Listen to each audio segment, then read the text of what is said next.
Isang malaking dagok sa ilegal na droga ang naitala ng City Drug Enforcement Unit 6 matapos nilang makumpiska ang tinatayang 1.7 milyong halaga ng shabu sa isang matagumpay na buy-bust operation sa Mundaryao, Iloilo.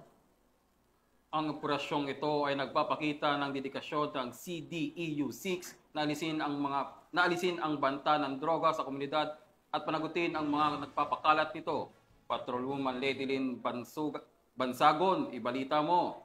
Isang malaking tagumpay laban sa iligal na droga ang naitala ng City Drug Enforcement Unit 6 matapos makumpiska ang tinatayang 1.7 milyon na halaga ng hinilaang shabu sa kinasang drug buy-bust operation sa Barangay Kalahunan, Mandurriao pasado alas 9 ng gabi noong 5 ng Nobyembre taong kasalukuyan. Kinilala ni Police Captain Roque Jimeno III, Officer in charge na City Drug Enforcement Unit 6 ang suspect bilang si alias Toto, 36 na taong gulang, residente ng Barangay Pali, Mandurriao, Iloilo. Dagdag pa ni Police Captain Jimeno, nabili ng mga operatiba ang isang plastic sachet ng hinilaang shabu mula sa suspect gamit ang 12,000 pesos na marked money.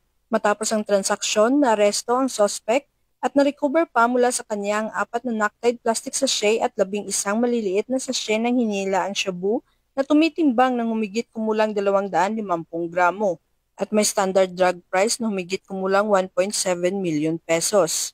Kasama rin sa mga nakuha ang buy-bust money at isang cellphone na ginamit umano sa iligal na transaksyon. Aminado naman ang suspect sa pagbibenta ng iligal na droga, aniyay bunsod ng matinding kahirapan at kakulangan ng kita bilang pintor. Humingi rin siya ng paumanhin sa mga naapektuhan ng kanyang ginagawang pagbibenta ng droga. Sa ngayon, nasa kustudiya na ng City Drug Enforcement Unit 6 ang suspect at nakatakdang sampahan ng kasong paglabag sa Republic Act 9165 o ang Comprehensive Dangerous Drugs Act of 2002. Patuloy naman ang panawagan ng mga otoridad sa publiko na makipagtulungan sa kampanya kontra iligal na droga upang mapanatili ang kapayapaan at kaayusan sa komunidad.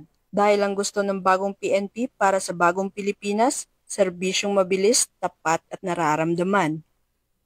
Mula dito sa Police Regional Office 6, ako ang inyong Police News Network Correspondent, Patrolwoman Ledilyn Bansagon, alagad ng batas, taga-taguyod ng Balitang Pulis.